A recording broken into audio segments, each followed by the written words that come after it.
नमस्कार, केटीव्हीच्या कोकण वार्तांमध्ये आपलं स्वागत। सुरुवातीला एक नजर ठळक घडामोडींवर। रत्नागिरीसह चिपळूण, राजापूर, संगमेश्वर आणि खेड रेल्वे स्थानकाच्या नूतनीकरणाचा लोकार्पण सोहळा संपन्न।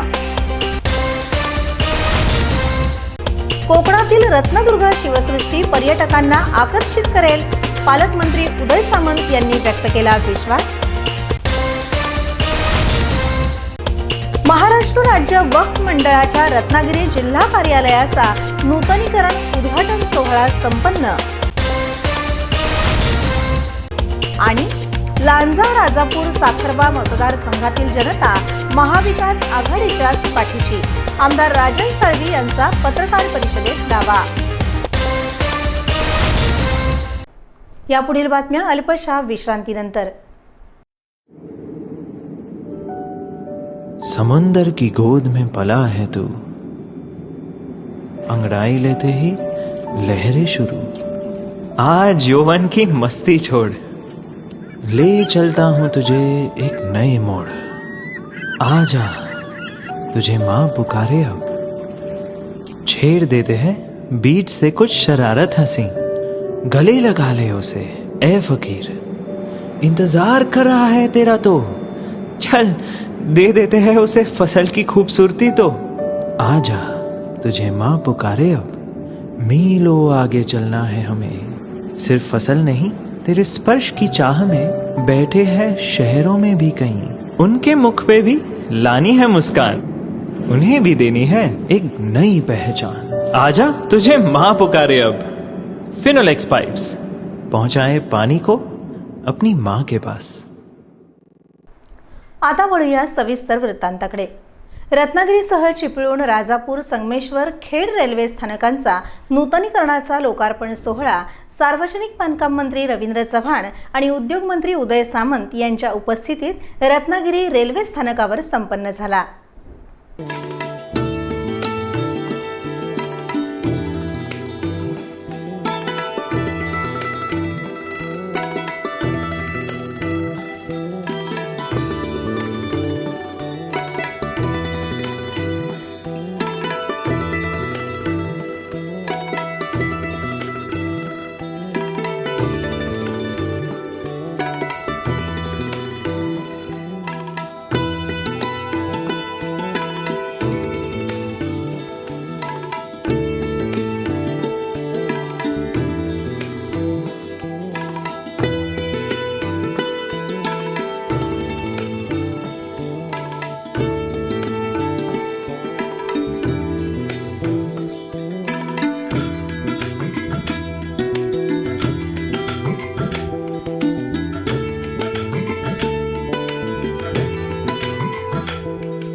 यावेळी आयोजित कार्यक्रमाला माजी आमदार बाळमाने, भाजपा जिल्हाध्यक्ष राजेश सावंत, शिवसेना जिल्हा प्रमुख राहुल पंडित, रेल्वेचे विभागीय अधिकारी शैलेंद्र पापट, अधीक्षक अभियंता मिलिंद कुलकर्णी, उत्तर रत्नागिरी सार्वजनिक बांधकाम विभाग कार्यकारी अभियंता अमोल ओटवणेकर, उपविभागीय अधिकारी जनक धोत्रेकर आदी उपस्थित होते। या कार्यक्रमाचं प्रास्ताविक अधीक्षक अभियंता मिलिंद कुलकर्णी यांनी केलं।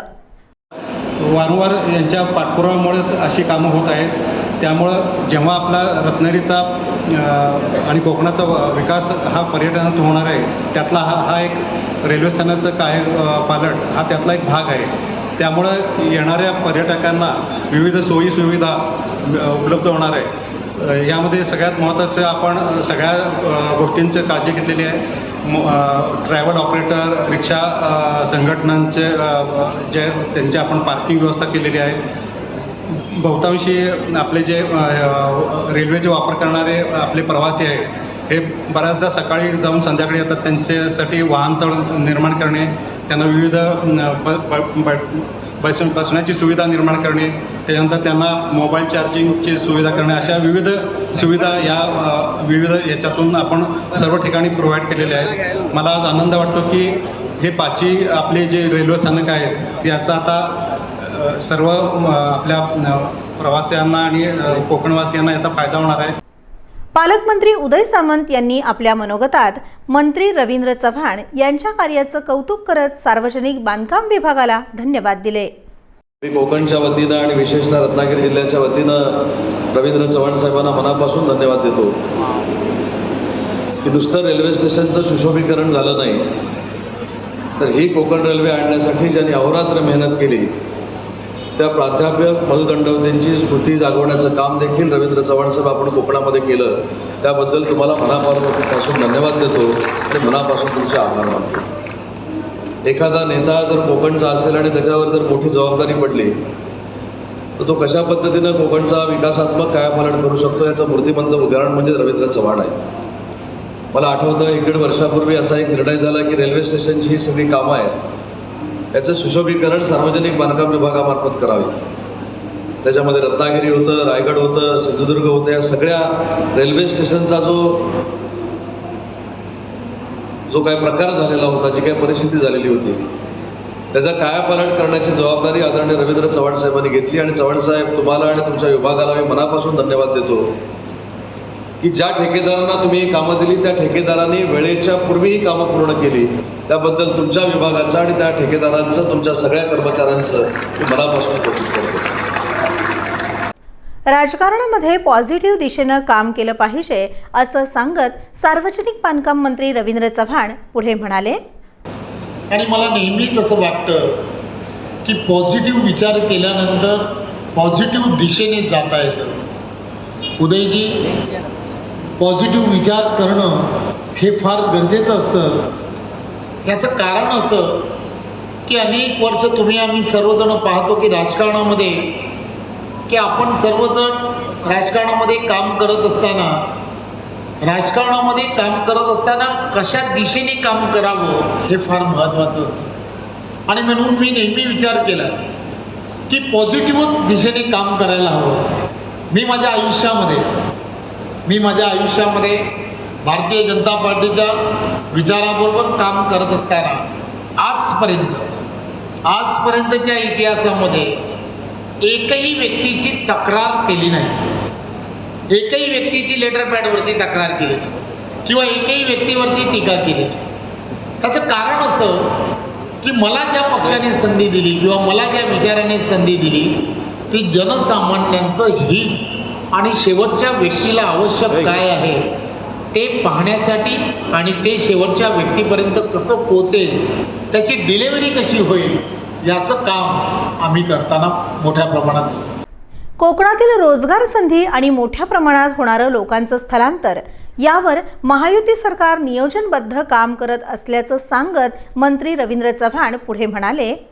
त्यामुळे अशा अनेक गोष्टी या रत्नागिरी जिल्ह्याच्या दृष्टिकोनातून ज्या महत्त्वाच्या आहेत. इथल्या असणाऱ्या रोजगाराच्या संधी, मोठ्या प्रमाणात होणारं स्थलांतर, युवकांचं होणारं स्थलांतर थांबणं हे सुद्धा येणाऱ्या काळामध्ये थांबलं पाहिजे. या दृष्टिकोनातून सुद्धा एक फ्युचर प्लॅन हा महायुतीच्या माध्यमातून सुरू आहे, याची आपणा सर्वांना कल्पना आहे. टाटाच्या माध्यमातून असा एक विजन ठेवलेला आराखडा हा संपूर्ण महाराष्ट्रामधल्या असणाऱ्या प्रत्येक जिल्ह्यासाठी तयार आहे आणि याचं इम्प्लिमेंटेशन येणाऱ्या काळामध्ये होणं हे अत्यंत गरजेचं आहे. आणि म्हणून मला खात्री आहे की हे आज रत्नागिरी असेल, खेड असेल, राजापूर असेल, चिपळूण असेल किंवा संगमेश्वर असेल, ही सर्व रेल्वे स्टेशन आणि या रेल्वे स्टेशनच्या माध्यमातून त्या भागांमधली असणाऱ्या पर्यटनाच्या वेगवेगळ्या पद्धतीच्या संधी या येणाऱ्या काळात या महायुतीच्या माध्यमातून तुम्हाला आम्हाला सर्वांना पूर्ण करणं हे अत्यंत गरजेचं आहे. रत्नागिरीच्या सौंदर्यात भर घालणारी रत्नदुर्ग शिवसृष्टी पर्यटकांना आकर्षित करेल असा विश्वास रत्नागिरी जिल्ह्याचे पालकमंत्री उदय सामंत यांनी व्यक्त केला. मी सर्वप्रथम जे स्कूलच्या सगळ्याच माझ्या सहकाऱ्यांना मनापासून धन्यवाद देतो. अरबी समुद्रामधलं छत्रपती शिवाजी महाराजांचं स्मारक, त्याचं पिटिशन सुप्रीम कोर्टामध्ये दाखल आहे, परंतु देशामधला अरबी समुद्राच्या बाजूचा पहिला छत्रपती शिवाजी महाराजांचा उभा पुतळा हा रत्नागिरीमध्ये होतोय आणि आपल्या सगळ्यांच्या उपस्थितीमध्ये त्याचा लोकार्पण सोहळा होतोय, याचा मला मनापासून आनंद आहे. काल पावसामुळे हा लोकार्पण सोहळा होऊ शकला नाही. आज पुन्हा एकदा मोठ्या संख्येनं पण जमला, त्याबद्दल आपल्या सगळ्यांना मनापासून धन्यवाद देतो आणि लवकरात लवकर उर्वरित या शिवसृष्टीचा भाग देखील पूर्ण होईल याची खात्री देतो. रत्नागिरीतील प्रसिद्ध रत्नदुर्ग किल्ल्यावर रत्नदुर्ग शिवसृष्टी उभारण्यात आली आहे. या शिवसृष्टीचा लोकार्पण सोहळा पालकमंत्री उदय सामंत यांच्या हस्ते झाला.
तसेच रायगड जिल्ह्याचे पालकमंत्री आदरणीय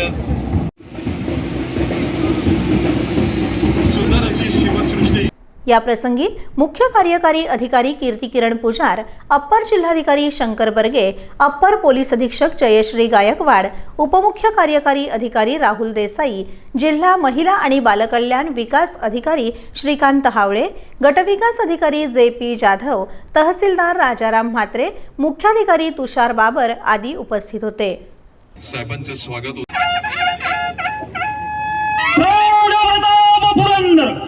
क्षत्रिय कुलावतंस गो ब्राह्मण प्रतिपालक सिंहासनाधीश्वर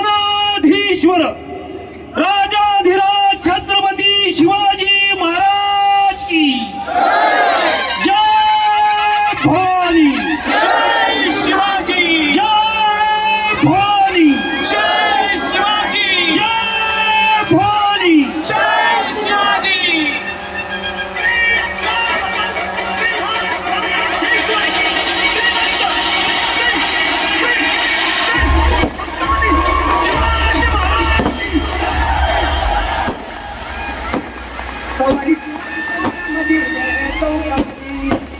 शिवाजी चौकामध्ये ग चौकामध्ये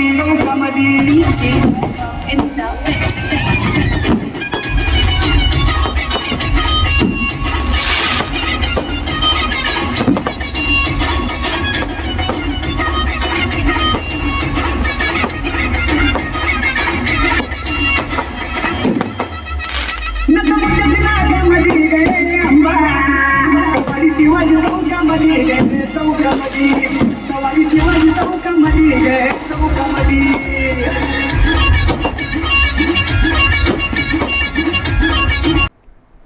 महाराष्ट्र राज्य वक्फ मंडळाच्या रत्नागिरी जिल्हा कार्यालयाचा नूतनीकरणाचा उद्घाटन सोहळा पालकमंत्री उदय सामंत यांच्या हस्ते करण्यात आला.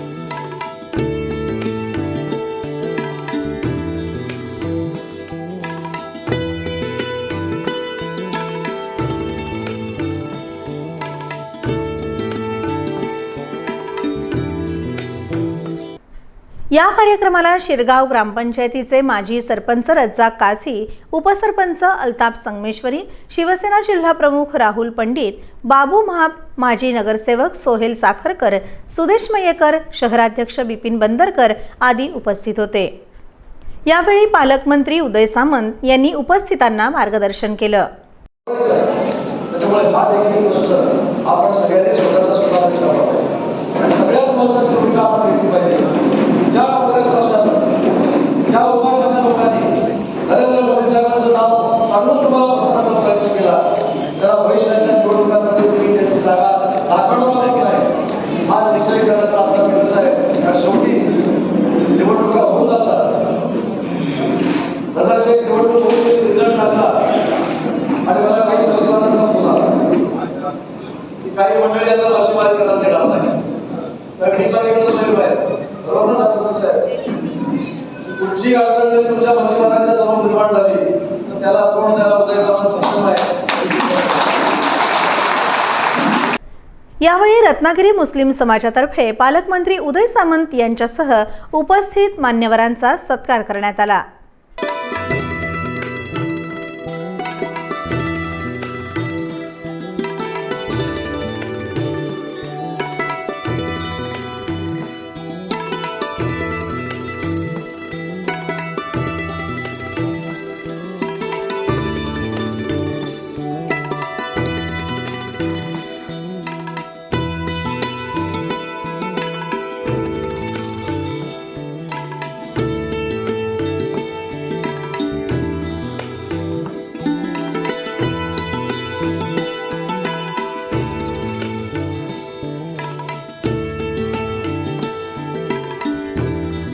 उपसरपंच अल्ताफ संगमेश्वरी यांनी पालकमंत्री नामदार उदय सामंत यांचे आभार मानले.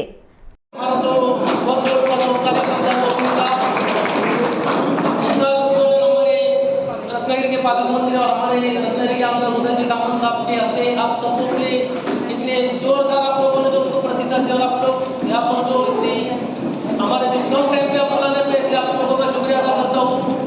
और आप सब लोगों को एक बात बताना चाहूँगा खास करके कि कुछ लोगों का ऐसा बोलना रहेगा कि उदय जी सामंत साहब आज मुस्लिम समाज के लिए कुछ ओपनिंग कर रहे हैं, वोट का हो रहे. तो ऐसे लोगों को मैं कहना चाहूँगा कि हमारे जो उदय जी सामंत साहब है वो एक समाज को देख के आज तक उन्होंने काम ही नहीं किया. वैसा उनका काम ही है जो उनके पास जाएगा उन्होंने आज तक समाज के लिए करना काम किया. हमारी जो इज्जत अफजाई की उसके लिए सबका हमारे शिवसेना के सब जिला प्रमुख है, तालुका प्रमुख और हमारे जो सब पदाधिकारी उन सबका मैं आप सबकी तरफ से शुक्रिया अदा करता हूँ. और इंशाल्लाह ऐसे ही आप सब लोग हमारे साथ रहो, यही आपसे दरख्वास्त करता हूँ. अस्सलाम वालेकुम. पालकमंत्री नामदार उदय सामंत यांनी डोंगरी विकास आराखड्याला मंजुरी न दिल्यामुळे लांजा राजापूर साखरपा मतदारसंघाच्या विकासाला खीळ बसली असल्याचा आरोप आमदार राजन साळवी यांनी केला आहे. परस्पर पालकमंत्री म्हणून पत्र डिपार्टमेंटला पाठवायचे, डिपार्टमेंट खाली यायचे, खाली अंदाजपत्रक बनायचे, वरती जायचे. पण आता निवडणुकीची आचारसंहिता लागेल, अजून तोपर्यंत अजून त्या डोंगरी आराखड्याला कुठे अजून मंजुरी दिली नाही आहे, आमची कामं घेतली नाही आहे. पण येणेकरून या राजकीय वातावरणामध्ये इथल्या असलेल्या जनतेवरती, विकासावरती त्याचा अप्रित परिणाम होत असं माझं मत आहे. तसंच जिल्हा नियोजनचा जो निधी आहे त्यामध्ये रस्ते विकास असेल, साखव असेल, त्यानंतर आमचा जनस्थितीचा विषय असेल, त्याखाली सुद्धा हेडमध्ये जे पैसे आहेत ते पैसे आम्हाला फायद्याप्रमाणे दिले जात नाही, आतापर्यंत जे दिले जायचे ते. आणि आपण पाहिलं तर जनसुविधेच्या आराखड्यामध्ये जिल्ह्याला एवढे पैसे आहेत, रस्ते विकासला एवढे पैसे आहेत, साखवाला एवढे पैसे आहेत, ते बाजूला असून त्याच्या पलीकडे प्रचंड माझ्या माहितीप्रमाणे जिल्हा परिषदला सूचना दिल्याप्रमाणे पालकमंत्र्यांची जवळजवळ नाही म्हटलं तरी एक 100 कोटीच्या पुढची पत्रच राजापूर लांजामधल्या मतदारसंघामध्ये पाठवलेली आहे. एक उदाहरण द्यायचं म्हटलं की पालकमंत्र्यांनी आज नाही म्हटलं तरी लांजामध्ये जनता दरबार घेतला, राजापूरला जनता दरबार घेतला, त्यात त्यांनी सरपंच निमंत्रित केलं, ग्रामसेवक निमंत्रित केलं होतं, विविध विभागाचे जे अधिकारी होते. या क्षणापर्यंत एकाही ग्रामपंचायतीला एकही निधी आलेला नाही. म्हणजे नुसतं सत्तेच्या अनुषंगाने एकत्र बोलवायचं, नुसत्या घोषणा करायच्या आणि कुठे एकही पैसा द्यायचा नाही, अशी वस्तुस्थिती आहे. अशा तऱ्हेने लोकांची फसवणूक, लोकांना चुकीची माहिती, खोटी माहिती दिली जाते, अशा प्रकारचा निश्चित माझा या बाबतीमध्ये.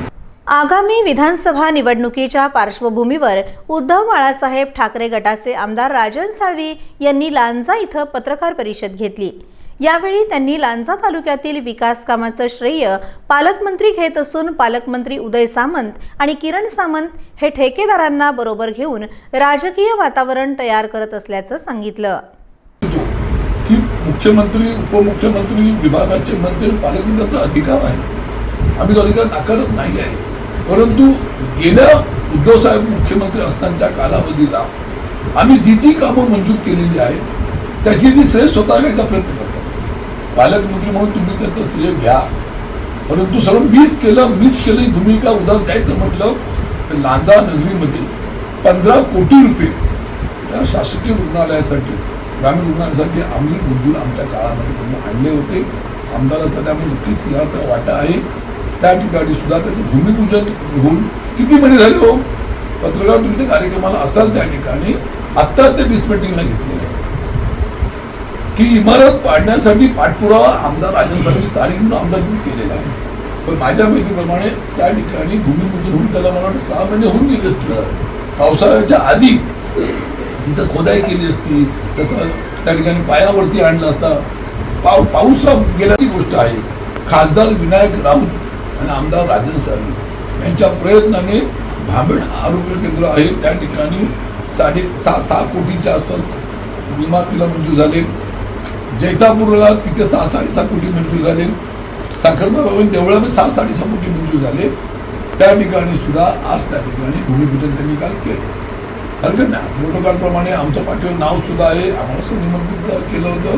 परंतु त्या ठिकाणी सुद्धा त्या ठिकाणी स्वतःचं योगदान, मी तुम्हाला सांगतो, हा निधी राष्ट्रीय आरोग्य अभियानाअंतर्गत ही कामं मंजूर आहे. राष्ट्रीय आरोग्य अभियानाअंतर्गत ही कामं मंजूर आहे. ह्याचा अर्थ काय, राष्ट्रीय म्हणजे हे पैसे केंद्राचे आहेत, राज्याने फक्त हे चालवायचं आहे, त्यामध्ये राज्याचे आहे. पण सर्व मीच केलं ही भूमिका त्यांनी त्या ठिकाणी केलेली आहे. न केलेल्या कामाचं उद्योगमंत्र्यांनी कोणकोणते उद्योग जिल्ह्यात आणले आहेत आणि ते चालू केले हे जाहीर करावं असा टोला यावेळी राजन साळवी यांनी लगावला आहे. आज उद्योगमंत्री आमच्या जिल्ह्याचे पालकमंत्री किती उद्योग आमच्या जिल्ह्यामध्ये आणले सांगा. किती उद्योगाच्या माध्यमातून भूमिपूजन झालं आणि उद्योग सुरू झाले. किती उद्योगाच्या माध्यमातून रोजगार उपलब्ध केला. आणि म्हणून उद्योगमंत्र्यांनी काही उद्योग केले की त्यांनी जाहीर करावं अशी माझी त्यांना अपेक्षा. रत्नागिरीसारख्या JK कंपनीमध्ये अनेक कामगार होते. JK कंपनी सुद्धा तिथं बंद पडून ते सर्व कामगार शिर्डीला लागलेले आहेत. म्हणून उद्योगमंत्र्यांनी आणावं ना. आज त्यांच्याकडे आज खातं आज एवढी वर्ष आहे. का नाही राज्यामध्ये MIDC आली, का नाही राजापूरला MIDC आली. तुम्हाला अधिकार असतील तर तुम्ही आणा ना MIDC, द्या रोजगार निर्माण करण्याचं आम्ही नक्की ते स्वागत करू. दरम्यान राजापूर लांजा साखरपा मतदारसंघात सिंधुरत्न समितीचे सदस्य किरण सामंत हे शासकीय कामांची उद्घाटनं करत आहेत हे प्रोटोकॉल धरून नसल्याचं आमदार राजन साळवी यांनी यावेळी सांगितलं. त्याचं भूमिपूजन कोणी केलं पाहिजे, त्याचं भूमिपूजन करण्याचे अधिकार हे मुख्यमंत्री उपमुख्यमंत्री त्या विभागाचे मंत्री आणि पालकमंत्र्यांना अधिकार आहे. पण त्या साखरप्याचं भूमिपूजन करतं कोण, कोणतरी एक सदस्य मला वाटतं रत्नसिंधू योजनेचा, आता मला वाटतं ह्या विधानसभा निवडणुकीमध्ये शिंदेगडाचे उमेदवार आहेत ते, त्यांच्या हस्ते भूमिपूजन. जे त्यांच्याकडे शासकीय पद नाही, त्यांना अधिकार नाही, प्रोटोकॉल माहिती नाही, त्याचं भूमिपूजन किरण सामंत जे इच्छुक आहेत रत्नसिंधूचे सदस्य आहेत त्यांच्या हस्ते भूमिपूजन. हा अधिकार मी त्या संबंधी रत्नागिरीचे जे बोरसे हक्कभंग समितीकडे त्या अधिकाऱ्यांवरती मांडलेला आहे. त्यांना त्या ठिकाणी फक्त अधिकार हे फक्त मुख्यमंत्री उपमुख्यमंत्री पालकमंत्री आणि आमदार यांना त्या ठिकाणी अधिकार आहे. राजापूर तालुक्यामध्ये पार्थिव आरोग्य केंद्र धारतळ्याचं आहे. धारतळ्यावरती DPDCतून पैसे दिलेले आहेत. आम्ही मागणी केली, आम्ही सुचवलेलं आहे. त्याचं उद्घाटन रत्नसिंधूचे सदस्य त्यांच्या हस्ते उद्घाटन. काय चाललंय काही. पुन्हा एक नजर ठळक घडामोडींवर. रत्नागिरीसह चिपळूण, राजापूर, संगमेश्वर आणि खेड रेल्वे स्थानकाच्या नूतनीकरणाचा लोकार्पण सोहळा संपन्न. कोकणातील रत्नदुर्ग शिवसृष्टी पर्यटकांना आकर्षित करेल, पालकमंत्री उदय सामंत यांनी व्यक्त केला विश्वास. महाराष्ट्र राज्य वक्फ मंडळाच्या रत्नागिरी जिल्हा कार्यालयाचा नूतनीकरण उद्घाटन सोहळा संपन्न.